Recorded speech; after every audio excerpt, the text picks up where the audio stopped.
Bonjour à tous, aujourd'hui une vidéo sur la simplification des fractions. Alors, qu'est-ce que simplifier une fraction? Simplifier une fraction, c'est-à-dire changer ses nombres, mais sans changer sa valeur. Exemple, derrière moi, vous voyez, j'ai une fraction, c'est 15 sur 10. 15 sur 10, c'est la même fraction que 3 sur 2. J'ai deux fractions, là, écrites avec des nombres différents, mais qui ont exactement la même valeur. C'est ça, simplifier une fraction. Alors maintenant, comment je fais pour passer de 15 sur 10 à 3 sur 2? Alors là, il y a deux cas de figure. Soit vous êtes plutôt à l'aise avec tout ce qui est les tables de multiplication, et ça vous paraît évident, parce que vous savez que 15 et 10 est dans la table de 5. Vous savez donc que 15 c'est 3 fois 5, et 10 c'est 2 fois 5. Ça c'est le premier cas. Si ce n'est pas le cas, je vais vous donner des astuces. Mais je vais insister sur quelque chose juste avant. Je vais prendre une autre fraction. Par exemple, prenons 14 sur 8. Là, ces fractions, je peux simplifier par 2, parce que les deux nombres sont dans la table de 2. Ce qui veut dire que ce premier nombre, je peux l'écrire 7 fois 2. Et en bas, je peux mettre 4 fois 2. Du fait que j'ai multiplié par 2 en haut et en bas, j'ai réussi à le faire sortir, j'ai le droit de le supprimer et de ne garder que mes nombres de départ qui me restent, c'est-à-dire ici 7 sur 4. Donc ça, c'est vraiment la règle de base quand vous simplifiez les fractions. Vous devez enlever le même nombre en haut et en bas. C'est-à-dire que votre numérateur et votre dénominateur doivent être dans la même table.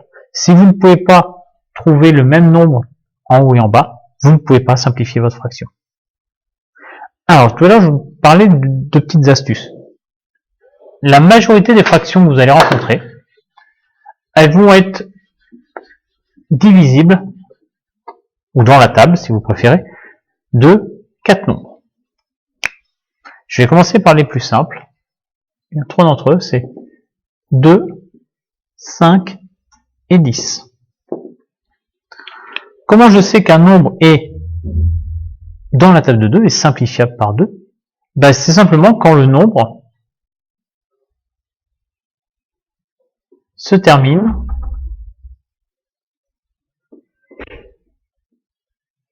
par, je suis sûr que vous le savez, par un nombre pair. Alors, un nombre pair, c'est quoi? C'est-à-dire que ça se termine par 0, 2, 4, 6 ou 8. C'est-à-dire que du moment que votre nombre finit par 2, 0, 2, 4, 6 ou 8, il est forcément dans la table de 2. Pour un nombre qui sera dans la table de 5, le principe est le même. Je vais regarder la fin de mon nombre. Et cette fois-ci, il faut juste que mon nombre se termine par 5 ou 0. Et là, je sais que les deux nombres sont dans la table de 5. Et par 10, c'est encore plus simple, parce que là, il faut absolument que mon nombre se termine par un 0. Si j'ai deux nombres qui se finissent par un 0, je sais qu'ils sont tous les deux dans la table de 10. Exemple, 50 et 80. 50 finit par un 0, 80 finit par un 0. Les deux nombres sont dans la table de 10. Ça, c'est les trois plus simples. Il y en a un qui va être très utile, mais un tout petit peu plus complexe.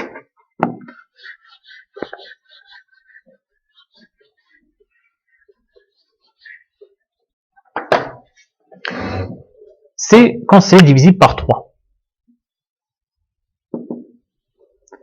Par 3, il y a une astuce qui existe, c'est de faire la somme des chiffres du nombre.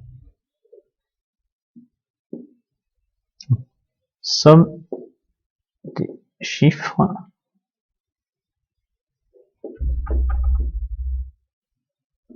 du nombre. Et là, il y a deux cas de figure. Soit vous allez obtenir un nombre qui est dans la table de 3, soit vous obtenez un nombre qui n'est pas dans la table de 3. S'il est dans la table de 3, ça veut dire que votre nombre est divisible par 3. Si ce n'est pas le cas, ça veut dire qu'il ne peut pas l'être. Je prends un exemple.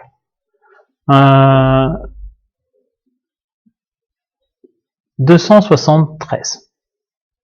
Est-ce qu'il est dans la table de 3? Là, comme ça, j'en sais rien. Donc, je vais faire une petite astuce. Je vais donc additionner. Je vais faire 2 plus 7, plus 3. 2 plus 7, 9. 9 plus 3, 12. Est-ce que 12 est dans la table de 3? Ah oui, je le sais. 12 est dans la table de 3. Et si ça ne vous paraissait pas encore évident, vous pouvez encore continuer. C'est-à-dire que là, je pourrais très bien faire l'étape suivante, 1 plus 2. 1 plus 2 égale 3. Est-ce que 3 est dans la table de 3? La question ne se pose même pas, oui. Donc 273 est divisible par 3. Si j'avais obtenu un autre nombre et je n'avais pas eu ça, je sais qu'il n'est pas dans la table de 3. Je vous donne un autre exemple.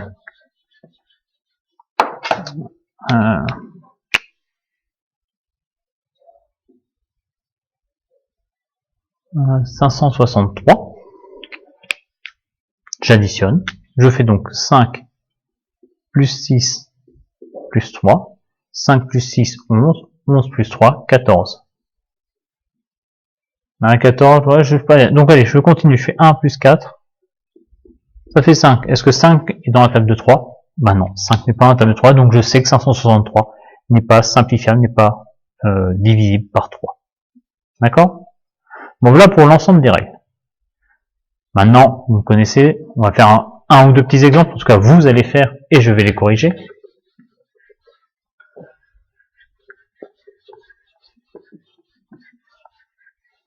Alors, je vais vous proposer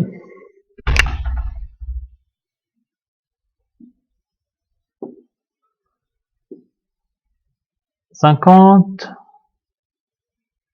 divisé par 32 ». Allez, je vous laisse mettre en pause, le temps que vous réfléchissiez, par combien je pourrais le simplifier. Et moi, je me lance dans la correction. Alors, voilà, là, je vois que j'ai à la fin, j'ai un 0 et un 2. Ah, si j'ai 0 et 2, ça veut dire que mon nombre est pair. Donc, ça veut dire que je peux le simplifier par 2. C'est-à-dire que 50, c'est 2 fois un nombre. Et il se trouve que 50, c'est 2 que multiplie 25. 32, c'est 2 que multiplie 16.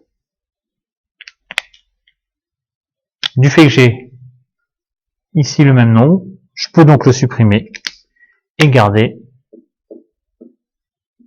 25 sur 16. Est-ce que je peux aller en continuer 25 sur 16? Je peux pas faire par 5, parce que lui finit par un 5, mais pas lui. Je peux pas le faire par 2, parce que 5 n'est pas un nombre pair. Par 3, 2 plus 5, 7. 7, c'est pas un nombre de 3, donc là, j'ai, semble-t-il, fini. Ok? Deuxième exemple.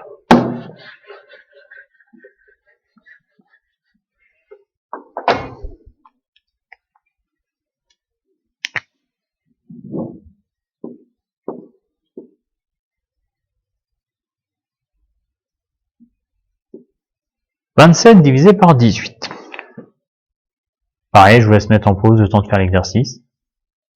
Moi, j'attaque la correction. Alors, je vois, je peux pas le faire par 2, je peux pas le faire par 5, je peux pas le faire par 10, je regarde par 3. 2 plus 7, 9. 9, c'est dans la table de 3, ok. 1 plus 8, 9, table de 3 aussi. Donc, je peux simplifier par 3. Alors, c'est-à-dire que 27, c'est 3 fois quel nombre? Et ben, c'est 3 fois 9. Si jamais ça ne vous sautait pas aux yeux, autre petite astuce. Vu que vous savez que c'est 3 fois un nombre, ben vous prenez 27, vous le divisez par 3 et vous trouverez le nom qui vous manque ici. Regardez ici. Je sais que c'est dans la table de 3. 3 fois un nombre égale 18. Et ben, je prends ma calculatrice, si je ne sais pas, je fais 18 divisé par 3, je vais trouver 6, et je sais que je peux mettre 6 ici. Là, j'ai mon 3 en haut et en bas, je peux le supprimer. Ça me laisse 9 sur 6. Mais, j'ai pas fini. Parce que 9 et 6 sont encore dans la table de 3. Donc, je peux encore simplifier par 3. Donc, deuxième étape. Je vais avoir 9, c'est 3 fois 3. Et 6, c'est 3 fois 2. Là, j'avais mes 3 ici. Je peux m'en débarrasser. Et il me reste 3 sur 2. Et là, j'ai terminé. D'accord? C'est ça, simplifier une fraction. Alors, il y en a certains qui se sont peut-être dit « Ah, mais j'aurais pu aller beaucoup plus vite, là, parce que je sais que 18 et 27 sont dans la table de 9. » Tout à fait, vous avez entièrement raison, vous pouvez le faire comme ça. Jusque là, je prends le temps pour quelqu'un, voilà, comme si je n'étais pas à l'aise, bah, j'y vais progressivement. Certes, je vais mettre un peu plus de temps, il est vrai, mais la méthode est tout aussi bonne que de diviser tout de suite par 9. D'accord? Un dernier petit exemple pour la route.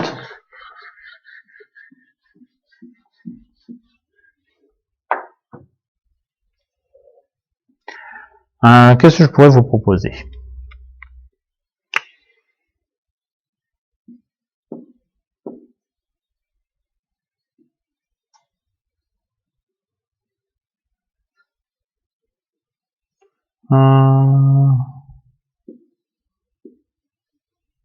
Allez, 120 divisé par 180. Pareil, je vous laisse le temps de mettre ça en pause. Moi, je m'attaque à la correction. Bah là, je vois déjà, ils finissent tous les deux par un 0. Hein, ça finit 2 par 0, je peux simplifier par 10. Alors, ça veut dire qu'ici en haut, je vais avoir 12 fois 10, et en bas, 18 fois 10. J'ai mon fois 10 en haut et en bas, je peux donc l'enlever, il me reste 12 sur 18. Est-ce que 12 et 18, je peux les simplifier? Oui, j'ai un 2 et un 8, ça veut dire que les deux nombres sont repères, donc je peux simplifier par 2. Donc l'étape suivante, je vais redémarrer là en dessous. J'ai 12 sur 18. Alors 12 c'est 2 fois 6. 18 c'est 2 fois 9. J'enlève, maintenant que j'ai bien mon 2 en haut et en bas, je peux l'enlever. Il me reste 6 sur 9. D'accord? Mais attention, j'ai toujours pas fini. 6 et 9. Ouais, table de 3. Donc, je vais pouvoir encore simplifier par 3. Ce qui veut dire qu'ici, je vais avoir 3 fois 2, à la place de 6. Et là, je vais avoir 3 fois 3. J'ai bien un 3 en haut et en bas. Je l'enlève. Et il me reste 2 tiers. Voilà. Vous voyez, pas compliqué, hein. Si on prend vraiment le temps d'analyser en disant est-ce que je peux simplifier par 2, par 3, par 5, par 10, on s'en sort. D'accord? En tout cas, je vous remercie d'avoir regardé cette vidéo, j'espère qu'elle vous aura été utile, et je vous dis à très bientôt pour une prochaine vidéo.